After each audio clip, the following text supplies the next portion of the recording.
And it's my great pleasure to introduce, I'm going to just take a slight bit of the bio, an experienced practitioner in curating, producing and managing big-scale social design through her research projects. And she was awarded an honorary fellowship from the Royal College of Art in 2013. And from Hong Kong, the director of the DESIS Lab for Social Design and Research. She's come along to speak with us this morning. And again, Dr Yanki Lee, it's my pleasure to introduce you to our audience. Thank you.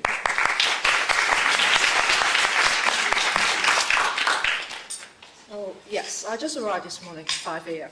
So apologize if I make any mistake or doesn't make any sense, so do apologize that. But first of all, I was given this very long title that Lorraine gave me, which is really well described what I've been doing now. We're obsessed about it. But when you're doing a lot about dying, so this morning when I just arrived in London, received a phone call from really good friends. A really good friend of us just died this morning. So I just want to say, okay, dying matters is something we need to think about a lot. So just want to start with my talk, why I started to think about dying matters. So this is my grandfather. So he used to be a very stylish man and very well educated, but this is what happened after he died. It just become a place like this. And then there was so much argument that we can't have the photograph with the hat on because this is by law and regulation, you can't do it in Hong Kong. So there's already a lot of fight just for this little memorial for my grandfather. So this is where I come from, places that really taboo about dying and death. So this is what we're starting to do 2 years ago, which is what we call the possible study of dying and design, living and dying, between these two very important of our everyday life. So what we did is we started to map out what happened if you die in Hong Kong. What is all the ritual behind that, like funeral, burial methods, and all the things that the government tried to promote it to the citizens. This is what happened. But actually, people don't really care about it, because if you talk to people, citizens in Hong Kong, no one actually know all these bigger pictures, because people just don't want to talk about it in everyday life. And this is what we call very taboo subject in our society. So what we did is okay, if this is so taboo, how can we start it? So what we did is, okay, let's go to talk to some older people. I think you would say, how can you talk to older people about dying? But actually, we find out from our research, older people actually get ready for it. So they have actually started to do a lot of research, what happened, because a lot of their friends have gone through this process, like funeral care service is something they need to know about quite a lot. So we find 100 older people in Hong Kong coming to our school to work with our students to co-design future scenario for our dying matters. So this is a workshop with landscape architecture students talking about the future design of the cemetery in Hong Kong. And together they have been doing a lot of sessions, a lot of prototyping, idea development, brainstorming, together to thinking about these future dying matters in our society. Then the research question is, how can design action enable people to have more positive response to our own death? And this is what we did, like activists. We put 3 coffins in the middle of the campus. And then one of the big things to argue with product design tutor is coffin actually a product? There was a huge argument. So what we did is we put these 3 objects in the middle of the campus, actually showing them as an object, to showing what materials they are, what the size is it, what the weight. So, and we also name that is past, present, and future. So the past one, it is a very traditional coffin that uses very expensive wood that is part of our traditions showing status of the person who died.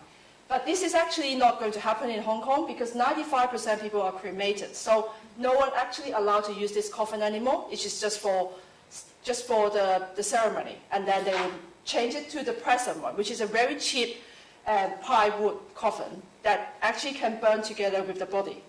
But then actually the future is, the government even say, okay, we now need to think about the paper coffin.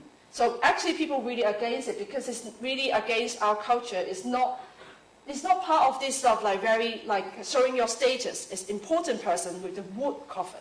So there's a lot of debate about this, what the materials of the coffin can be. But actually it's still very taboo because people don't talk about it until they have someone die or need to talk about the funeral services.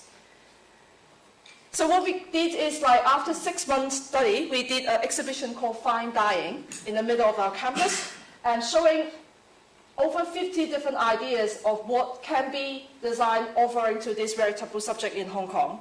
So we have new coffin design that you can see people drawing because people starting to think maybe they can use paper coffin, then they can design their own coffins. And also life story of our design partners, which is the 100 elders that they've been talking about their life story to our young students, thinking about the life story until the death. Then after this big public engagement, we focusing on one of in the diagram I showed you in the beginning, one of the things that reaches really appeal to us as an interesting things to, or the interesting subject to further elaborate in this subject matters, which is about how about turning our loved one ashes become a synthetic diamond. So how can this happen? These technologies have been exist for over 10 years, but no one really talk about it. No one think this is possible. No one want to have it. So that's what we were interested in. So how can we using design as a way to think forward to this really like green method and also advanced like innovations ideas. So we did this project called the Open Diamond Project. Is design your own diamond matters. So we have done a lot of citizens workshop to invite people to come in to design their own diamonds. So what happens if you die? What diamond, what shape you want, what color, what's the size of your diamond you want to become. And so together with a lot of young design students from our school, and together we make 到最後關頭，對我哋家屬表態，我哋話，既然走就等人走得安樂啲，不要搶救。咁我哋反正都走啦，何必使咁辛苦啫？就咁簡單啫嘛。係啊，即係話生我哋冇得選擇啊嘛，但係死可以選擇啊嘛。So this project actually won one of the Social Innovation Award in Hong Kong. And as a result that we already received some social investor funding to actually make it to a real project.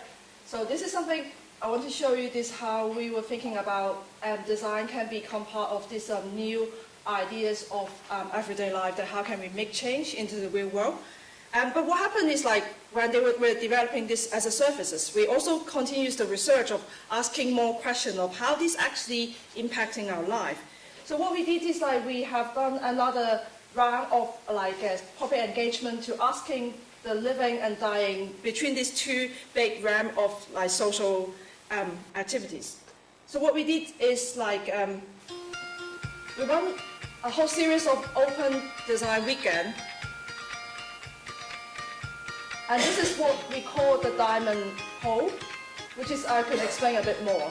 But this whole Open Death Weekend is 今次呢個活動咧，就係源自於我哋年幾之前啦，已經做緊一個生死同設計嘅研究啦。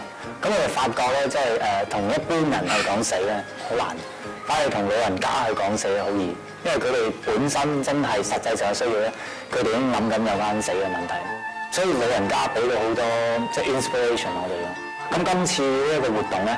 其實就係即係延續翻呢個研究啦。我哋試下可唔可以透過設計咧，可以講到原本佢哋講唔到嘅話題，可能好闊或者唔係好實質嘅一啲話題啊。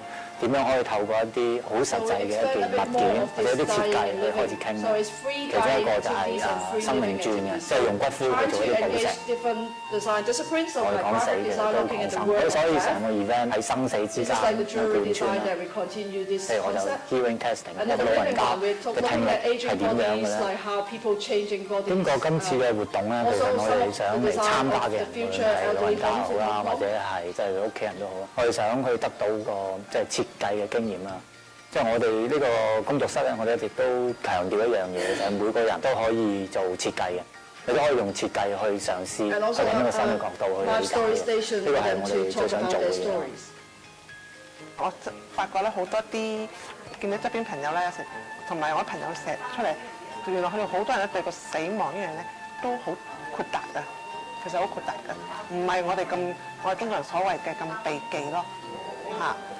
So we've been interviewing a lot of the participants to look at, I think this is back to today's theme, is like empathy. So how can other people look about dying? Everyone will die, but then how can we actually bring these subject matters as a taboo subject matter together, talk about it as a way to have a cohesive and innovative ideas for the future.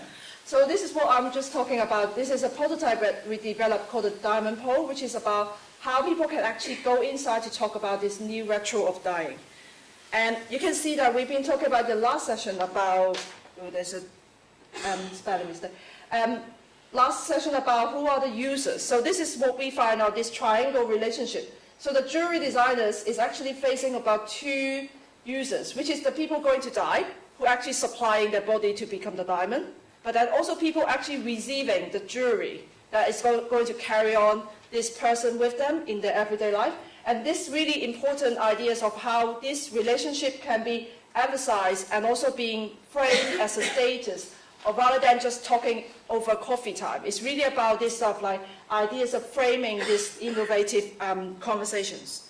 So we can carry on. So this is a real case that there's two sisters who both of them are singles, and they have designed their jewelry for the sister, just in case there's anyone who died first. So this is one of the prototypes that developed through like over 3 months, like conversations of almost like a customized piece. And this piece actually inside is a diamond inside, that when her sister died, her sister diamond is going to go into this piece of jewelry that she can going to carry with her all the time. So this is what we were interested about, asking these questions of who actually is the users, how to empathize this feeling between living and dying, and also the object itself carry on this feeling of love and care. So that's back to what Lorraine gave me that questions, okay, what is the restorative power? I think it's more about the openness and also have control of your own life, which is what we've been doing for the past 3 years, is how can they use design their own life through different daily activities. So we are also part of the DESIS network, Adam was talking about, but we are quite different from the other school because we are a vocational training school, which is more about linking to industry and also a lot of very pragmatic technological training in our school. And it's a huge school, got 7,000 design students. So Adam's saying that every year there's 1,000 students going out, but we have almost 3,500 students going out each year. So what are the other alternative of design discipline apart from traditional product, interior design, fashion, graphic design, communications? But as a research lab, what we've been doing is bringing people, citizens, to the school to meet our students. So we call them the creative citizens. That they're coming to give our students, which is maybe in the early 20s, really young, how can they become both citizens but sharing different experience from the older generation to the younger generation, looking at Hong Kong as a place to testing ideas. And that's what we call the real design, which is why we call the possible studies. That is how we can enable designers to spark topic, some new ideas. So it's not about solving problems, but it's actually giving citizens new perspective to seeing our own cities. And how can we develop this special relationship between citizens and designers? And also these are political ethics of design. So how designers can be more politically aware of what are our roles to be more socially related. And I think most of the people in the DESIS will follow what Essie was talking about, design when everybody designs. That's always, when my colleague was talking in the video, is everyone can design. This is what we believe. And this is what the center of what we've been doing. So the first thing is, okay, if everyone can design, so what designers should do, and this is what we've been researching about new design practice to co-create a more open society. So myself, from an architectural background, based in London, and been working with Roger Coleman from the Royal College for over 15 years' time, and been thinking about how from inclusive design, universal design movement to a new era called design as an enabler. Designer can enable design as a social tools to make change with the citizens. So this is what Roger has been talking about. It's really already starting with the empathic concept. It's design for our future self. It's not designed for the older people, but it's actually our future self. It's bringing ourselves into the whole design process. It's not just designer and user, but it's actually we as a whole, our future together. And so this is what really interesting about like what Adam was talking about. Maybe design is just more than just problem solving, but they can be reframing ideas, capturing new moment, imagine opportunities, focusing on solutions that people have been developed, which is what we call ingenuity, and driving new questions. So the research is really about the social responsibility of the designers as a design school and also the design education system. How can we respond to social change? And my case in the past 3 years is in Hong Kong as our case studies.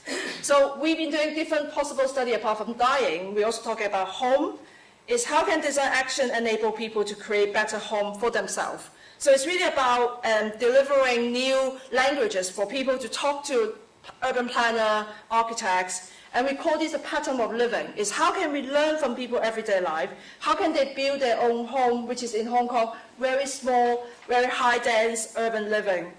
And how can they sharing their knowledge by designing their own home and become a design language to bring it back to design education program? And how can we sharing this stuff like design language as a floor plan, one-to-one scale to a lot of citizens to design together, thinking about our new home.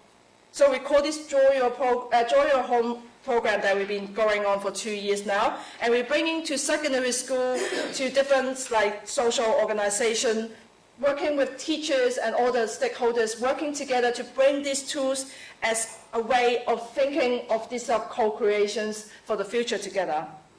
And we also developed this stuff like what we call the democratizing design tools. Is designer know ideas of 1 to 50, but really doesn't mean anything to a layman. How can we translate this to other people that can actually design together? And this is what we have developed some tools, which is called the 1 to 50 rulers, and also some of the applications that people have been using. They can draw floor plan as a way to express ideas.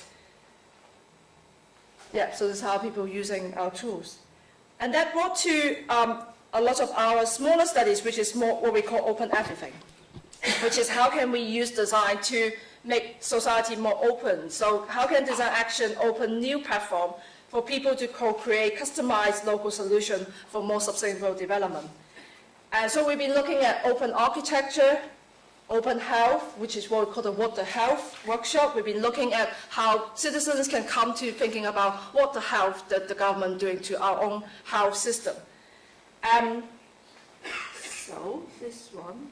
So I was very glad that Lorraine and Adam came last November. And this is what we've been working on this forum. 保守思想。開放民眾討論政治嘅 So open, how can we opening up new debate through design? 開放 So 感 what can we 覺， open? 覺得要開放心、開心。開放多啲冇一仆嘅足球 So people took it 開 very 放 differently. 及現退，開放生活。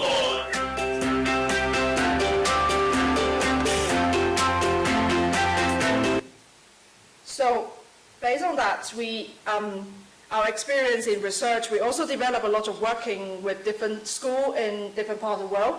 So this was a workshop we developed for Bergen School of Art and Architecture and Engineering School, looking at something back to my own research, which is can universal design practice be truly universal, which is something very big in Norway, because Norway had already made this statement by 2025, the whole Norway needs to be universal. And how can that happen? Every professional asking the same question, but the government basically say we must make this happen. So this is what the starting point of the workshop of what the next step of universal design is. Is it from regulation to innovations, from accessibility to inclusion, from barrier to sustainability? So it's bringing a lot of field together, to a lot of movement, a lot of people together thinking about this of universal design. Of course, we've been talking about this life course approach to design and aging, which is why we brought in older people talk about dying, which is from aging, you're almost thinking about dying. It's part of this life course approach.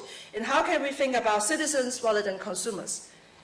That's what we've been looking at, this approach with different disciplines. For example, this workshop in Norway, we have 75 students from engineering, architecture, design discipline, all together thinking about this universal design in Bergen, in their own city.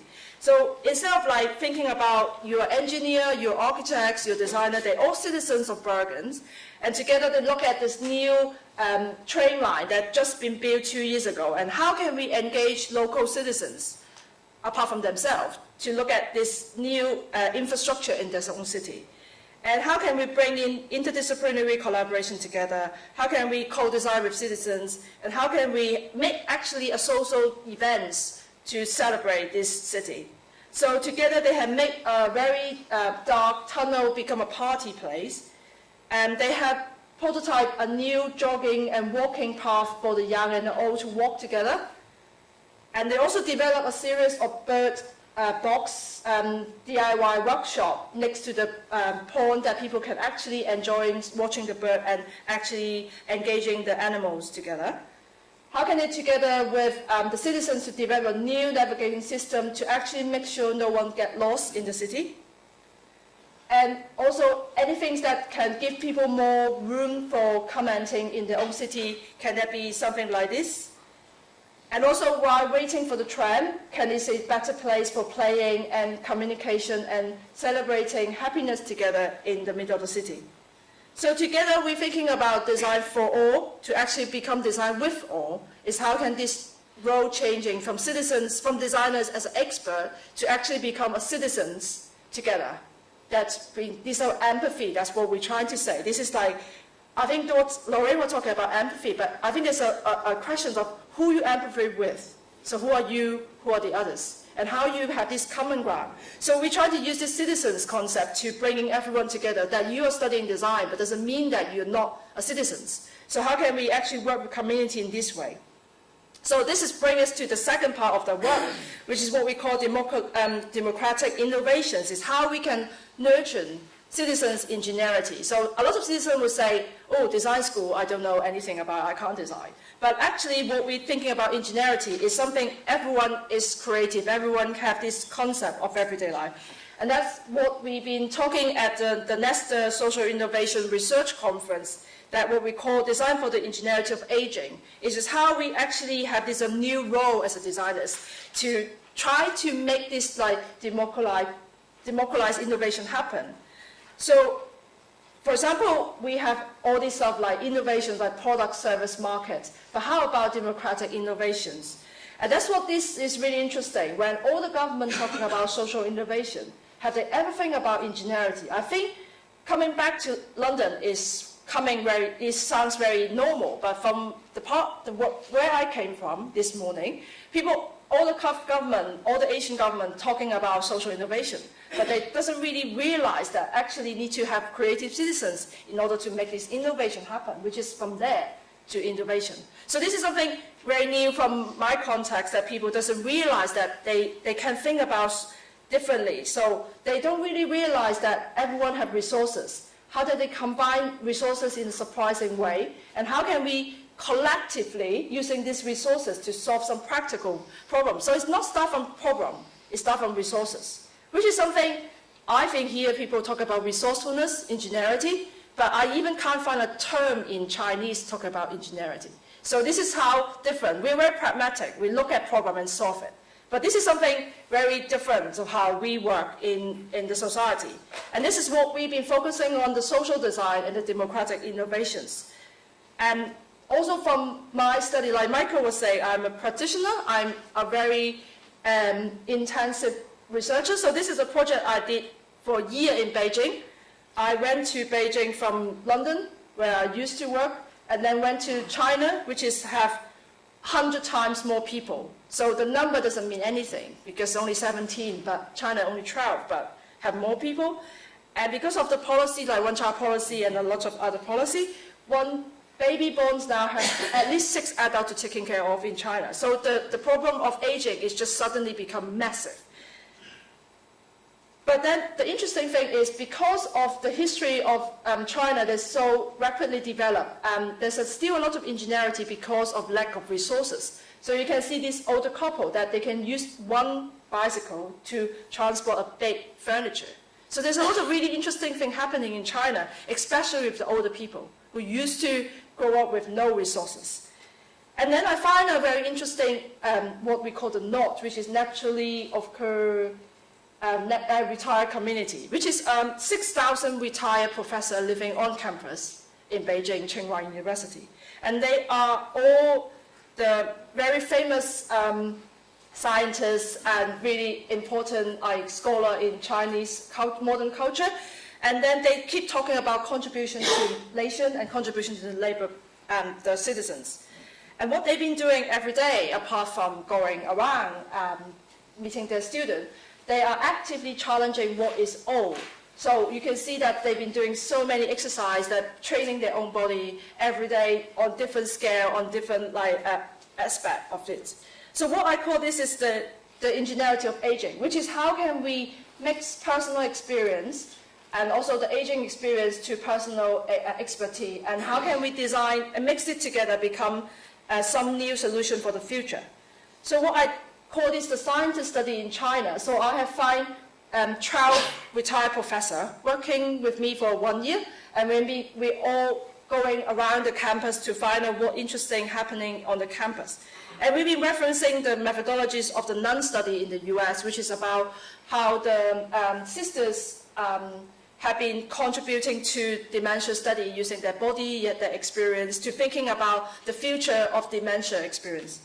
And what I did with them is that we spent a whole year planning 5 different design festivals, which is related to Chinese festival, about beginning, about legacy, about together, respect, and change. And together we do these pop-up exhibitions or design store in the middle of the campus. And together we have identified a lot of really interesting ideas about internet club, green aging, elderly restaurant, but a lot of them actually come back to dying, and that's also related to why I started the dying project. Yeah, so this is what we've been looking at. So, which is really about design a new role, is make it public and revealing to the possibility, but also driving action and reimagine the everyday. Finally, is also how we can create social innovation, exploring new social design practice. And this is what we've been doing a lot about the aging project, carry on to my school, working now at the DESIS Hong Kong. And how can actions enable people to perceive aging positively and in a creative way? And this is what we've been doing the same way, is we're mapping out what the next station, so when you're getting old in Hong Kong, when you retire, what happened.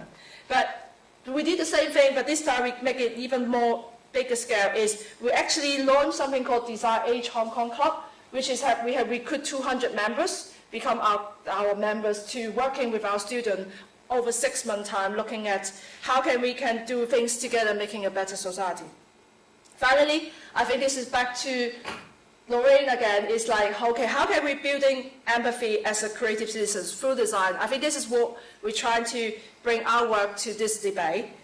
And most of people have heard about the Occupy Hong Kong last year, and that's what we've been documented. I think this for us is a very interesting democratic innovations, but there's so much sensitive in our society now that we can't really openly talk about this, which is really problematic. But what we want to do is use design to ask more questions. So how can we design our dream village to performing super density? This is a workshop we work with some Zurich students in Hong Kong. How can we design our dementia experience through different experiment? This may be something that we will want to talk to Lorraine, that how can we design our own prisons in Hong Kong as a restorative experience in Hong Kong. Thank you, and just if you want to know more about our project, feel free to look at our website and join our Facebook page. Thank you.